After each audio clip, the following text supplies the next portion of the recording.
Welcome back to JJ Central's DIY channel. And if you're like me, you love your EV, but you may not like the sight of that ugly charger hanging out in the elements. Today we are tackling a project that's both practical, pretty, and also blends seamlessly into your landscape. We are building a custom outdoor enclosure and a cord holder for the EV charger. So stay tuned and see how we make it happen.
And this is how it looks in summertime, pretty tucked in with vegetation around it, pretty inconspicuous, and the reach is pretty good.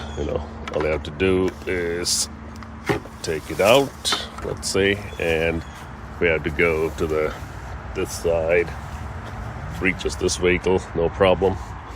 And then if we had to reach all the way, like 20 feet away to this car, it also reaches this way. So this entire driveway, anywhere you park, it is fully accessible. So I highly recommend this outdoor unit from Grizzly, I guess. I'll put the link in the description if you want to pick up that extremely nice outdoor unit. And hope this video was helpful to build something that's protective at the same time, stable, and a holder as well.